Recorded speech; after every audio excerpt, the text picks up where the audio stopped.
Tiene la palabra ahora el decano de la Facultad de Ciencias Políticas y Sociología de la UNED, catedrático europeo Jean Monnet en Políticas y Cooperación de la Unión Europea y profesor de Relaciones Internacionales, el doctor Gustavo Palomares Lerma. Muy bien, muchísimas gracias, Teresa. Es un inmenso placer compartir esta iniciativa y compartir mesa con, bueno, pues con amigos, compañeros y en algún caso incluso hasta alumnos, ¿no? Como es el caso de Teresa y José Ramón. Y yo creo que su presencia aquí, junto con la de Julio, compañero dentro de los catedráticos europeos, además, sin duda, en ese ámbito que tiene que ver con la transferencia y digitalización, que abre pues, las puertas a esos espacios inevitables y necesarios en el avance de la Unión Europea. Yo creo que esta mesa es un poco muestra de la gran utilidad de nuestra universidad, ¿no? Utilidad porque abre, yo diría, los primeros pasos en procesos determinantes sociales, no solamente interna, sino internacionalmente, y además pone a su cabeza pues, a personas que son parte de nuestro tejido, ¿no? El caso de Teresa y de Lorenzo, los dos de las primeras promociones de nuestro máster en Unión Europea, cuando bueno, pues aún se soñaba con que la Unión Europea, en aquel momento creo que era Comunidad Europea todavía, tenía que ocupar pues, y ser una de las apuestas fundamentales, no solamente de Europa, sino de nuestro país, ¿no? Y en ese sentido dice mucho de la utilidad de nuestra universidad. Y agradecer la iniciativa del Vicerrectorado de Internacionalización de nuestro observatorio ODS y también de la Comunidad de Madrid, porque he de decirles que yo creo que es uno de los momentos más importantes de Europa. Y lo digo además desde esa perspectiva crítica y valorativa del momento actual, con todos los defectos que estamos viviendo, teniendo en cuenta que probablemente más que una visión hamiltoniana, como decía José Ramón, yo creo que son esos momentos en la historia de Europa en donde impera una visión jacksoniana. Esa visión jacksoniana es devolver el poder a la ciudadanía europea, si es que alguna vez lo ha tenido, teniendo en cuenta que probablemente este proceso es más de las instituciones de los gobiernos que de la propia ciudadanía. Y en ese sentido yo creo que la conferencia sobre el futuro de Europa abre unas expectativas que, aunque probablemente a nivel propositivo de participación, como ha señalado nuestro director general y como señala José Ramón, pues verdaderamente tenga un peso en el futuro de nuestra Unión, es pequeño, probablemente es pequeño, tanto y en cuanto no se cumple tres elementos fundamentales. Y en la historia de Europa esos tres elementos fundamentales se han cumplido. Y es que en los pasos fundamentales de aquello que fue Comunidad Económica Europea, que luego pasó a ser Comunidad Europea, que luego pasó a ser con el Acta Única Comunidades Europeas y que luego pasó a ser en el 92 Unión Europea que hoy tenemos, las conferencias sobre el futuro de Europa han sido siempre el antecedente fundamental de los avances fundamentales en el proceso de integración. Fue así en el Congreso de la Conferencia de La Haya del 46, donde se reclamó la necesidad de poner en marcha esos Estados Unidos europeos. Además, bueno, pues fue probablemente la convocatoria histórica más importante del Consejo Federal Internacional del movimiento europeo, pues con ese famoso discurso de Churchill que todos ponemos en nuestros exámenes de historia de la integración europea. También fue un momento fundamental, esa fue la primera conferencia sobre el futuro de Europa, fue fundamental, me viene ahora mismo a la cabeza también, convocado por el Consejo Federal Internacional del Movimiento Europeo, la conferencia sobre el futuro de Europa, en Ámsterdam primero y en Maastricht después, que abrió el proceso de negociación en noviembre y diciembre de 1991, antesala al Tratado de Maastricht de 1992. Lo fue en el 2001, la conferencia sobre el futuro de Europa, la conferencia de Laeken, que abría el proceso constitucional y ese proceso frustrado el proceso constituyente, la Constitución Europea del 2003, que luego fracasó después del referéndum francés y irlandés, pero que de forma inevitable habría las expectativas a una reforma profunda de nuestro proceso de integración, y esperamos sin duda que esta conferencia sobre el futuro de Europa abra un proceso de reforma fundamental, en donde yo creo que la primera propuesta que habría que poner en la mano es que esta conferencia sobre el futuro de Europa solamente puede llevar a un momento fundamental, que son la reforma de los tratados. Esa reforma de los tratados supone abrir un ámbito fundacional o neofundacional de nuestra Unión Europea. Y un ámbito fundamental de esa reforma profunda de los tratados y de nuestra Unión Europea tiene que ver un poco con la propuesta que hemos hecho de esta mesa, ¿no? En donde la acción exterior no es solamente interpretada en la visión clásica de una política exterior de seguridad común, sino que tiene que ver también con esos ámbitos de la proyección exterior que suponen la afirmación de procesos internos, ¿no? José Ramón ha hablado de elementos internos que son fundamentales, probablemente, como él bien plantea, la negociación de los fondos que primeramente se llamaron de reconstrucción, y que en este momento pues todos hablamos de fortalecimiento, pues sin duda ha supuesto uno de los avances supranacionales más importantes, pero que tiene sin duda un ámbito de proyección exterior fundamental, teniendo en cuenta que esto que tiene que ver no solamente con nuestras economías, con nuestra fiscalidad, con nuestra moneda, se mueve en un ámbito global donde la Unión Europea aspira a ser un elemento fundamental dentro de esa gobernanza global, también en estos ámbitos,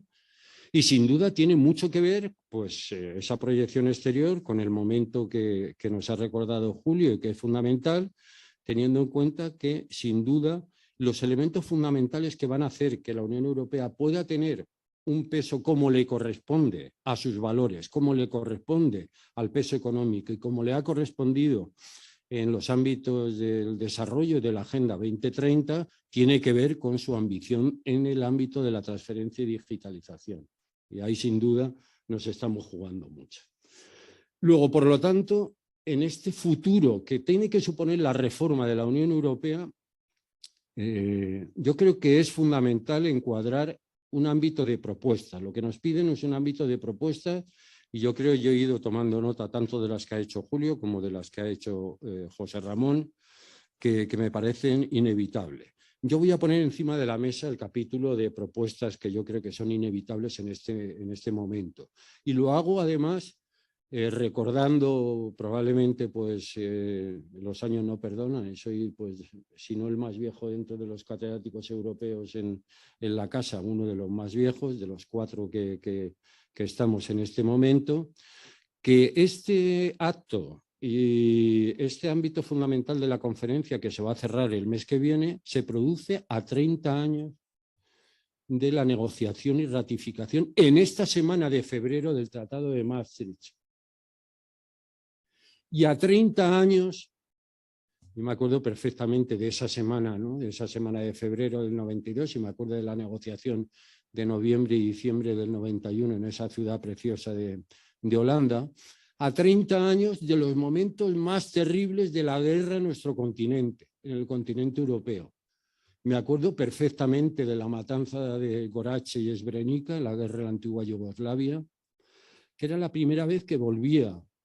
la guerra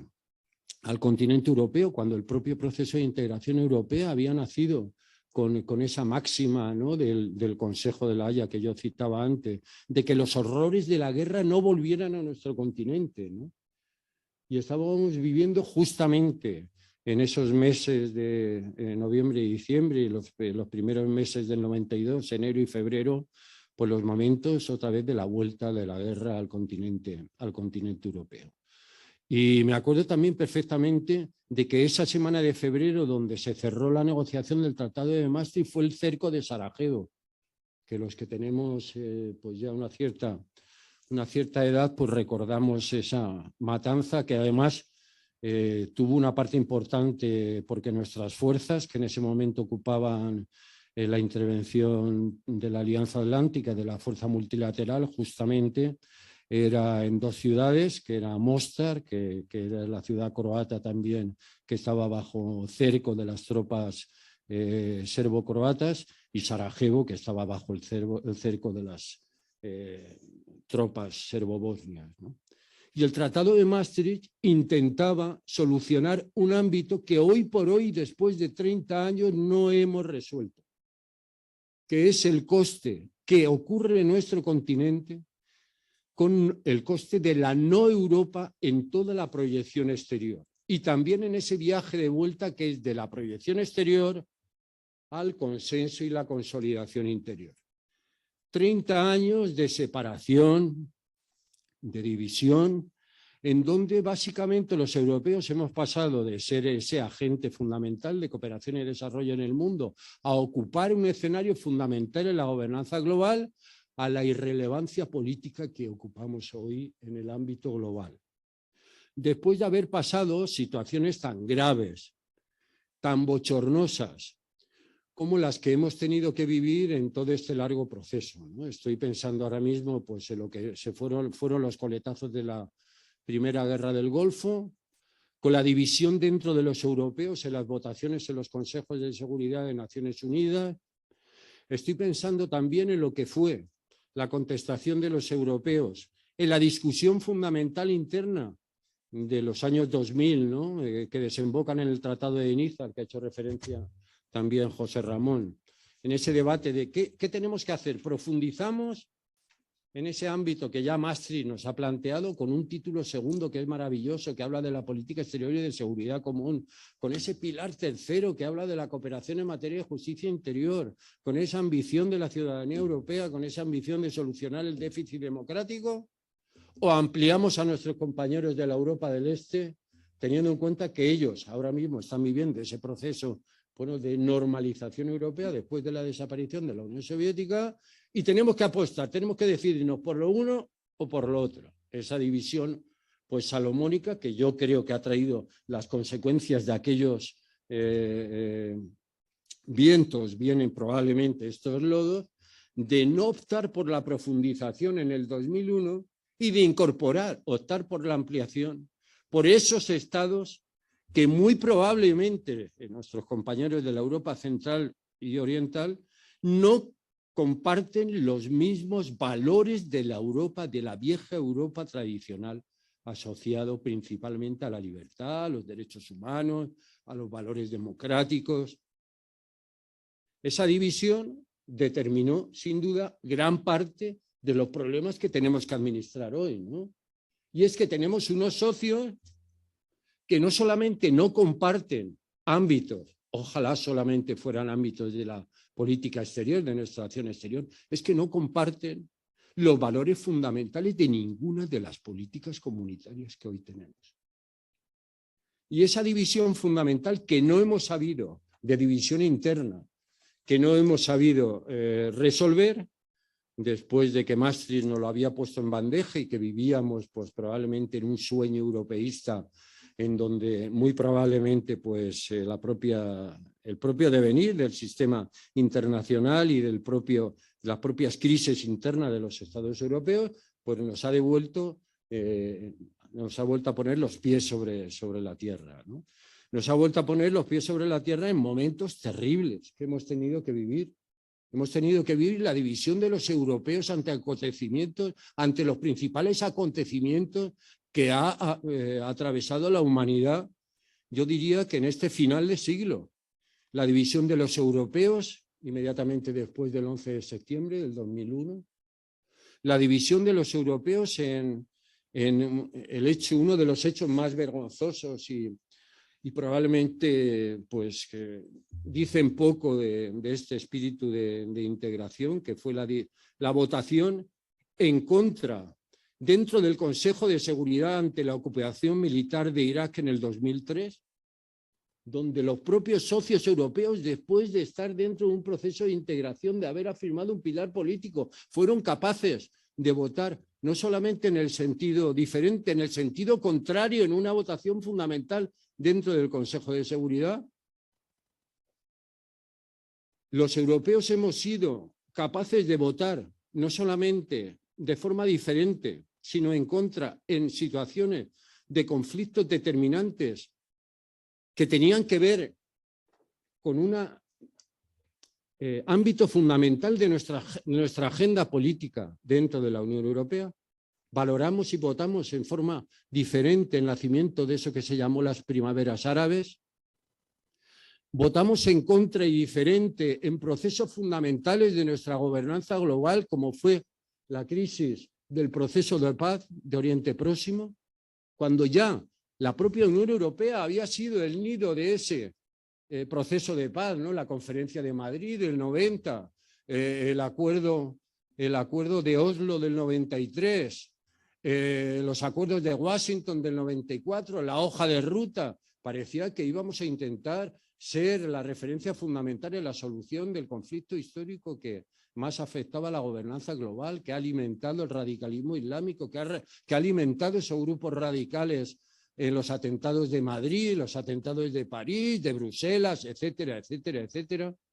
Y llega uno de los momentos fundamentales, como ha sido pues, el proceso de discusión dentro de la Unión Europea de lo que fueron las primaveras árabes y lo que era la necesidad de una nueva agenda en la cooperación al desarrollo que permitiera el fortalecimiento de esos estados para intentar solucionar los problemas que iban a venir luego, no en la recepción, sino en el origen. Gran parte de nuestra Agenda 2030 es justamente eso, ¿no? Fortalecer los mecanismos de desarrollo para intentar solucionar los problemas, no en la inmigración, en el asilo, en el refugio, en la recepción, sino en el origen, que es básicamente lo que ha caracterizado los valores de la Unión Europea, ¿no? Y hemos sido incapaces también de dar solución conjunta al conflicto más importante que ha tenido la humanidad después de la Segunda Guerra Mundial, que ha sido el conflicto en Siria. El conflicto en Siria que estamos viviendo, que ha repercutido en la situación gravísima que estamos administrando de la crisis de la llegada de la inmigración, asilo y refugio a nuestras fronteras. Hemos sido incapaces de dar una solución conjunta a esa agenda compartida de inmigración, asilo y refugio. Estamos en ello, ¿no? La conferencia tendrá que dar un paso fundamental en esa referencia, ¿no? En esa dirección. Hemos sido incapaces, teniendo abierta la reforma del concepto estratégico de la Alianza Atlántica durante la administración Obama. Hemos sido incapaces de dar una solución conjunta a la reforma de nuestra Alianza Atlántica. ¿Para qué? Pues para que la Alianza Atlántica, de una vez, juegue a favor de la agenda europea, o dicho de otra forma, fortalecer el pilar europeo dentro de la Alianza Atlántica. ¿Por qué? Pues porque si hubiéramos sido y hubiéramos jugado todos de una forma unida, estoy pensando ahora mismo pues, en una situación pre-Brexit, incluso en una situación post-Brexit, ahora la Alianza Atlántica sería un mecanismo fundamental para que no mueran ese montón de gente fuera de nuestras aguas territoriales cuando intentan llegar a nuestras fronteras. Por cierto, recomiendo vivamente la película Mediterráneo, en donde se expresa claramente cómo los europeos hemos sido copartícipes de ese drama fundamental que supone no haber tenido esos mecanismos para intentar impedir la piratería, el tráfico de personas y la muerte sistemática, esa sepultura sistemática de nuestros mares en esta visión de la Europa fortaleza más que de la Europa solidaria. Y eso nos lleva a la conferencia que tenemos delante. Y yo creo que las propuestas que tienen que ver con esa vía que va hacia la relación con nuestros terceros estados y cómo eso retorna a nuestro territorio, tiene un antes y un después, que es la situación pandémica global que hemos vivido. Esa situación pandémica global que hemos vivido pone sobre la mesa hasta qué punto la falta de mecanismos, en primer lugar, de una política común sanitaria, teniendo en cuenta que es uno de los principios históricos que ya se recogían en el Tratado de las Comunidades de la Comunidad Económica Europea y que ocupa un preámbulo fundamental dentro de los principios. de nuestro tratado y ya lo ocupaba de nuestra Constitución. Luego, por lo tanto, primera visión, es fundamental establecer una política común dentro de la sanidad y de la política sanitaria preventiva. Es inevitable, teniendo en cuenta lo que hemos vivido, no solamente de tener una política común sanitaria, sino que eso tenga un peso fundamental dentro de la acción exterior. ¿Por qué? Porque la experiencia que nos ha demostrado estos 2 años terribles que hemos vivido y que seguimos viviendo es que a esta solución no le va a dar una solución ni Europa, ni Asia, ni América del Norte, ni del Sur, ni África, si no existe una respuesta global a esta situación pandémica, y la Unión Europea tiene que jugar en ese ámbito fundamental. Además, bueno, los propios Estados Unidos están proponiendo una conferencia internacional para crear una agencia, un mecanismo de respuesta global internacional a la situación de pandemia, a la situación pandémica, que tiene que ver con el drama, sí, el drama que estamos viviendo Occidente, pero del drama terrible que está viviendo África, ¿no? En donde hemos sido incapaces, más allá pues de algunos fondos caritativos que ahora mismo bueno, pues, son fundamentales, pero que son claramente insuficientes, de encabezar una iniciativa de esas características. Si es que lo que caracteriza a los valores europeos son justamente ese tipo de iniciativa. Luego, por lo tanto, no solamente una política común sanitaria, sino también pasar la política sanitaria global a un punto fundamental de nuestra agenda política en nuestra acción exterior. Luego, por lo tanto, el libro sobre el futuro de Europa marca perfectamente cuáles son los escenarios que tenemos ahora mismo. Y yo, sinceramente, creo que la conferencia sobre el futuro de Europa solamente puede optar por un escenario. Es un escenario duro, durísimo, que va a suponer una reforma del tratado durísimo. Pero si queremos verdaderamente que avance la Unión Europea, solamente puede avanzar en un escenario que es el siguiente. Es necesario de forma inevitable volver a los mecanismos de cooperación reforzada en todos los ámbitos de la Unión Europea, que significa que aquellos estados que quieran avanzar en cualquiera de esas políticas puedan avanzar de forma conjunta, aunque haya estados que no quieran avanzar en esa dirección. Esto es,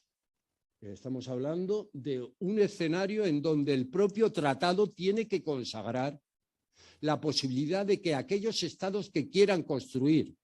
quieran avanzar, quieran desarrollar algunos de los mecanismos fundamentales que tienen que ver con el futuro de Europa y que así lo consideren, puedan avanzar sin encontrarle los obstáculos de los que se quieran quedar al margen. O dicho de otra forma, que el mecanismo pre-Brexit y post-Brexit, sin llegar a abandonar la Unión, pero sí permita que aquellos que verdaderamente pues, no estén convencidos respecto a, se queden al margen en ámbitos que son fundamentales y que no se pueden postergar. Y dentro de esos ámbitos, el orden de prioridades yo creo que son los siguientes. El primero de ellos tiene que ver, sin duda, con ese establecimiento de esa política sanitaria, política común sanitaria y principal punto de nuestra agenda de la acción exterior. El segundo tiene que ver con el mecanismo para establecer una agenda en los ámbitos de inmigración, asilo y refugio que determine de una vez que los estados que queramos dar una respuesta a nuestras fronteras con principios compartidos, con mecanismos compartidos, con policía y mecanismos compartidos, con medios marítimos compartidos, podamos avanzar en ese ámbito de la agenda común en inmigración, asilo y refugio. Luego, por lo tanto, política sanitaria común y acción exterior en ese ámbito sanitaria común. Segundo punto fundamental, de una vez comunitarizar la agenda común en inmigración, asilo y refugio. Tercer punto fundamental tiene que ver con los ámbitos económicos y tiene que ver con esos derechos que nunca estuvieron presentes incluso después del Tratado de Maastricht y que ahora se abre un capítulo. Tiene que ver con aquellos ámbitos económicos que tienen que ver con la vida cotidiana de la gente. Es impensable en este momento una política fiscal, que no existe una política fiscal común dentro de la Unión Europea y que no existe una política de desempleo común. O sea, ¿cómo es posible que viviendo las situaciones dramáticas que estamos viviendo no exista, seamos capaces de tener una moneda, de medir el diámetro de nuestro cortacésped, que seamos capaces de aprobar las cosas más que son fundamentales, sin duda, para nuestra vida cotidiana, y que no seamos capaces de haber puesto un mecanismo, sobre todo cuando,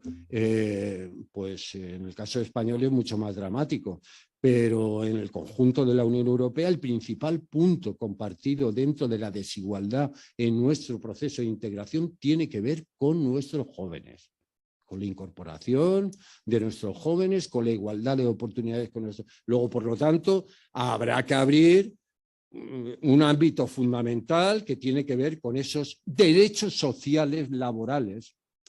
y de vida para que efectivamente ocupen un lugar dentro de nuestro tratado. Y ya yendo a las grandes palabras, ¿no?, a las grandes cuestiones, estamos viendo la crisis en Ucrania, parece inevitable de una vez que los europeos tengamos una sola voz en nuestra acción exterior, que cuando vayamos al Consejo Atlántico tengamos una sola voz, que cuando votemos en el Consejo de Seguridad de Naciones Unidas tengamos una sola voz, que cuando nos sentemos con nuestros socios latinoamericanos tengamos una sola voz, que cuando negociemos con los Estados Unidos,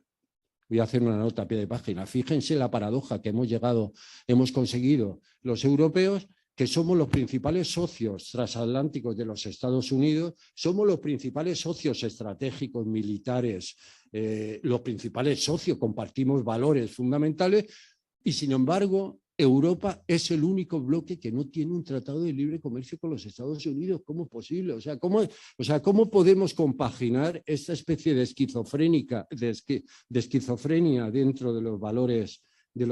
los europeos para que efectivamente estemos administrando una situación así? Luego, por lo tanto, es inevitable una sola voz de los europeos en el ámbito internacional si queremos salir de la irrelevancia internacional en un momento que es determinante. ¿Por qué es determinante? Porque estamos en un cambio de ciclo. Los Estados Unidos parece que dan pasos progresivos pues, a esa pérdida de liderazgo. En el ámbito económico y comercial está claro, porque ya China ha superado en el volumen de comercio, inversiones y de peso económico a los Estados Unidos hace 2 meses. Incluso ha superado a la Unión Europea en las relaciones con América Latina. Sí, China ha superado a la Unión Europea en las relaciones hace 2 semanas ya en el volumen de la relación económica y comercial. Se coloca como segunda potencia después de los Estados Unidos en la relación con el continente latinoamericano. Luego, en este momento que estamos en un cambio de ciclo, que parece que el liderazgo americano se va apagando y que todas las agendas dicen que en el 2030 va a ser el liderazgo chino, hombre, pues estaría muy bien que la Unión Europea, que puede añadir un valor positivo pues a este cambio de liderazgo con lo que sabemos hacer, que son derechos humanos, cooperación, nuestros valores históricos de siempre, pues hombre, estaría muy bien que podamos jugar como un elemento armonizador, de acompañamiento armonizador en este momento de transición. Pues parece fundamental establecer ese mecanismo para establecer esa nueva política exterior y de seguridad común, con mecanismos de mayoría simple, con mecanismos supranacionales, con un ejército europeo de verdad. Eso no significa salirse de la Alianza Atlántica, no, al revés, significa compartir mecanismos para que los mecanismos de la Alianza y los mecanismos europeos apunten en la misma dirección en situaciones como las que estamos viviendo. Y básicamente esa sería la propuesta de esta conferencia, que por acabar por el comienzo de mis palabras y recogiendo también el capítulo de propuestas tanto de Julio como de José Ramón, y además hacerlo pues en este contexto, ¿no?, teniendo en cuenta que hemos invitado a todos nuestros estudiantes de nuestras asignaturas para que estén conectados en esta sesión, y que además van a hacer gran parte de las PEC y de los ejercicios sobre la propia conferencia sobre el futuro de Europa, y además hacerlo pues acompañados de ellos y acompañados de esta mesa, y acompañados también de algunos amigos, porque veo al profesor Antonio Medina que nos acompaña hoy, el profesor Fernando Val que también nos acompaña, y yo creo que es un momento de hacer propuestas y las propuestas están hechas.